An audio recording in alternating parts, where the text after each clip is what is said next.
بسم اللہ الرحمن الرحیم۔ پروگرام لاجک وتھ سلمان عابد۔ ہمارے تجزیوں اور تبصروں کو جاننے کے لیے چینل کو ضرور سبسکرائب کیجیے گا اور اپنا فیڈ بیک بھی دیجیے گا۔ پاکستانی سیاست کا تماشا بڑا عجیب ہے، یعنی ہم آگے بڑھنے کی بجائے ہمیشہ پیچھے کی طرف دیکھتے ہیں۔ حالیہ آزاد کشمیر کے انتخابات کے بعد جو پہلے سے طے شدہ تھا کہ جو ہارے گا وہ اپنی انتخابی شکست کو قبول نہیں کرے گا، مسلم لیگ نون اور پاکستان پیپلز پارٹی نے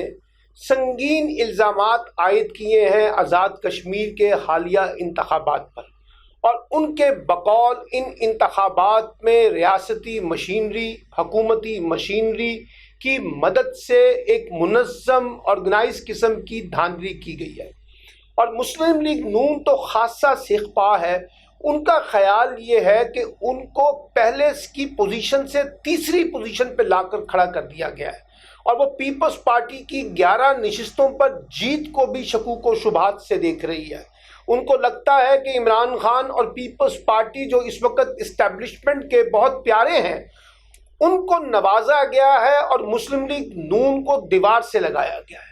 اور اس نیریٹو کی بنیاد پر اب پی ایم ایل این یہ فیصلہ کر رہی ہے کہ ہم آزاد کشمیر کے انتخابات پر ہونے والی دھاندلی پر ایک بھرپور قسم کا احتجاج کریں گے، اور ہم ان نتائج کو قبول نہیں کرتے۔ پہلے مریم نواز نے کہا کہ ہم نے بڑا مقابلہ کیا ہے ان حالات میں بھی، اور ہم نے بہتر پوزیشن لی ہے، لیکن اب وہ یہ کہتی ہیں کہ جیسے انہوں نے پاکستان کی حکومت یعنی عمران خان کی حکومت کو قبول نہیں کیا، اسی طریقے سے آزاد کشمیر کی حکومت کو بھی قبول کرنے کے لیے تیار نہیں ہے۔ اور نواز شریف نے جو راجہ فاروق حیدر ہیں ان کو مشورہ دیا کہ ان کے ارکان جو ہیں وہ حلف اٹھانے سے انکار کر دیں۔ اس پر راجہ فاروق حیدر نے کہا کہ دیکھیے، ہمیں بند گلی میں نہیں جانا، اس طرح سے خالی میدان نہیں چھوڑنا، ہم اندر رہ کے ان سارے حالات کا مقابلہ کریں گے۔ تو مسلم لیگ نون خاصا اس وقت برہم نظر آتی ہے اس انتخابی نتائج پر، کیونکہ وہ حکومت میں تھی اور اس کا خیال تھا کہ اگر ہم پہلی پوزیشن نہ لے سکے تو کم از کم دوسری بڑی پوزیشن ہماری ہوگی، لیکن ایسا نہیں ہو سکا۔ یہ پاکستان کی سیاسی روایت ہے، چاہے وہ گلگت بلتستان کے انتخابات ہوں، آزاد کشمیر کے انتخابات ہوں، پاکستان کے قومی اور صوبائی انتخابات ہوں، یا لوکل گورنمنٹ کے انتخابات ہوں۔ جو بھی پارٹی انتخاب میں ہارتی ہے وہ انتخابی نتائج کو قبول کرنے سے انکار کر دیتی ہے۔ کوئی اپنی داخلی شکست کو، اپنی ناکامیوں کو، اپنی کمزوریوں کو قبول کرنے کے لیے تیار نہیں ہوتا۔ اور پھر یہ جو انتخابی اصلاحات کا معاملہ ہے اس پر بھی بڑی جسے کہتے ہیں نا لے دے ہوتی ہے، اور بار بار یہ شور مچایا جاتا ہے کہ انتخابی اصلاحات کمزور ہیں، قانونی طور پر، سیاسی طور پر، انتظامی طور پر، جس کی وجہ سے اس ملک میں صاف اور شفاف الیکشن نہیں ہوتا۔ کبھی ہم حکومتی مداخلت کا رونا روتے ہیں، کبھی ہم اسٹیبلشمنٹ کی مداخلت کا رونا روتے ہیں، کبھی انتظامی مداخلت کا رونا روتے ہیں، کبھی روپے، پیسے اور دولت کی بنیاد پر مداخلت کا رونا روتے ہیں، کبھی ہم جسے کہتے ہیں کرمنل مائنڈ لوگوں کی مداخلت کا رونا روتے ہیں۔ لیکن ہم کیوں نہیں ایسی شفاف انتخابی اصلاحات کر پاتے جس سے اس ملک میں ایک شفاف انتخابی نظام کی بنیاد رکھی جا سکے؟ اور یہ کیوں ہر الیکشن کے بعد یہ رونا دھونا شروع ہو جاتا ہے اور انتخابی نتائج کو تسلیم نہ کرنے کی روش پورے سیاسی نظام پر اور انتخابی نظام پر سوالات کو کھڑا کر دیتی ہے؟ اس وقت بھی جس وقت آزاد کشمیر کے انتخابات ہوئے ہیں، اس سے پہلے وفاقی حکومت نے ایک انتخابی اصلاحات کے حوالے سے ایک ایکٹ کو منظور کیا اور اپوزیشن کو دعوت دی کہ وہ آئے ہمارے ساتھ بیٹھے، لیکن جو حکومت اور اپوزیشن کا ڈیڈ لاک ہے یا بد اعتمادی ہے اس کی وجہ سے یہ چیزیں نہیں ہو پا رہی۔ فواد چودھری جو وزیر اطلاعات ہیں انہوں نے بالکل ٹھیک کہا ہے، ان کے ساتھ وزیر مملکت فاروق حبیب نے بھی ٹھیک کہا ہے کہ اب رونا دھونا چھوڑ دیں اپوزیشن اور آئیں دوبارہ انتخابی اصلاحات کے اوپر بات چیت کر لیں۔ اور یہ جو ہم الیکٹرانک ووٹنگ کی بات کر رہے ہیں یہی وہ بنیاد بن سکتی ہے جس سے شفاف انتخاب بھی ممکن ہوگا اور یہ انتخابات کے بعد دھاندلی کا معاملہ جو ہے اسے بھی پیچھے چھوڑ دیا جائے گا۔ لیکن سوال یہ ہے کہ کیا اپوزیشن اس کے لیے تیار ہے؟ کیا حکومت اس کے لیے آگے بڑھنے کے لیے کوئی نیا انیشیٹو لینے کے لیے تیار ہے؟ میں سمجھتا ہوں کہ آزاد کشمیر کے انتخابات کے بعد ایک بار پھر یہ بات ثابت ہوئی ہے کہ پاکستان میں انتخابی اصلاحات کو بنیاد بنا کر ایک بڑی میجر ریفارمز کرنے کی ضرورت ہے۔ اور جب میں یہ کہتا ہوں کہ یہ میجر ریفارمز کرنے کی ضرورت ہے تو اس کی وجہ یہ ہے کہ 2023 کے الیکشن ہمارے سر پہ کھڑے ہیں، اور 1.5-2 سال کے بعد جب یہ الیکشن ہوں گے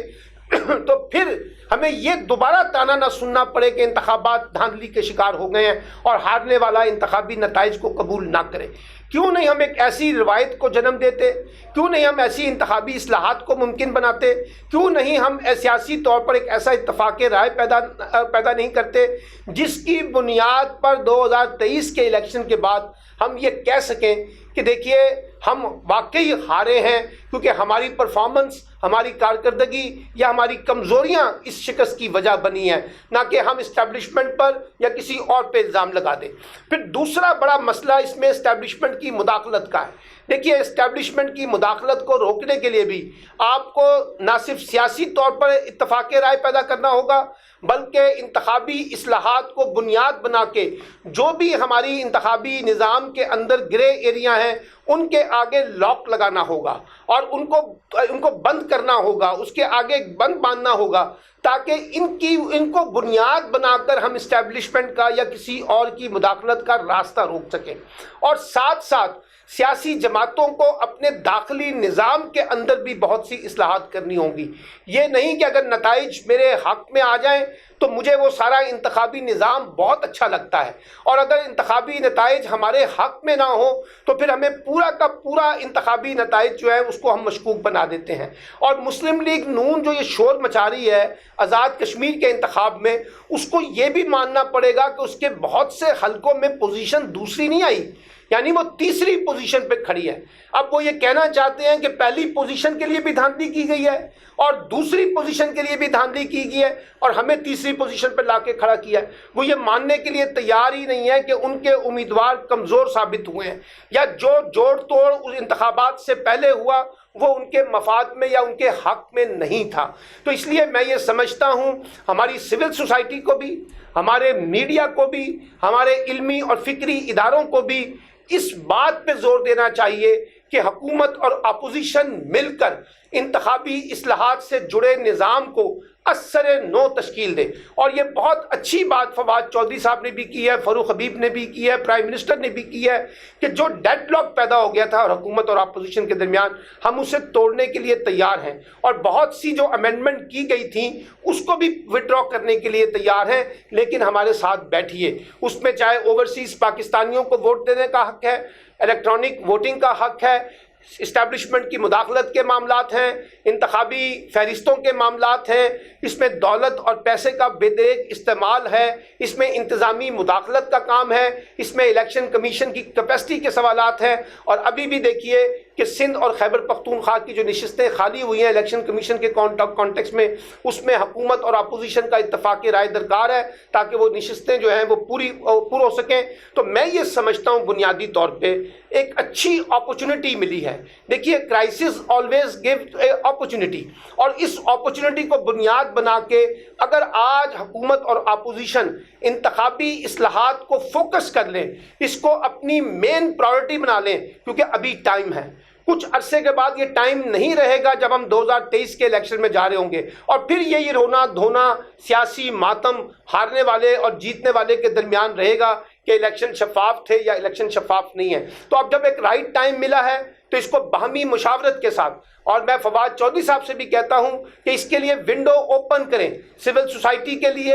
میڈیا کے لیے، ایکڈیمک انسٹیٹیوشن کے لیے، جو لوگ بھی انتخابی اصلاحات پر اپنی تجاویز دینا چاہتے ہیں اس کو بنیاد بنائیں، اپوزیشن کی تجاویز کو سامنے رکھیں، حکومتی تجاویز کو سامنے رکھیں، الیکشن کمیشن کی تجاویز کو سامنے رکھیں، اور اس کی بنیاد پہ پارلیمنٹ کے اندر سے ایک نئی قانون سازی انتخابی اصلاحات پر کی جائے۔ لیکن پھر اس پر اتفاق رائے ہونا چاہیے کہ آئندہ جو ہارے گا وہ اپنی شکست کو قبول کرے گا۔ اگر ایسا نہیں ہوتا تو پھر جتنی مرضی قانون سازی کر لیں، جتنی مرضی انتخابی اصلاحات کر لیں، اس کا کوئی فائدہ نہیں ہوگا۔ تو گیند بنیادی طور پہ اس وقت اپوزیشن کی کورٹ میں ہے کہ وہ انتخابی اصلاحات میں کس حد تک حکومت کے ساتھ مل کر چلنے کے لیے تیار ہے۔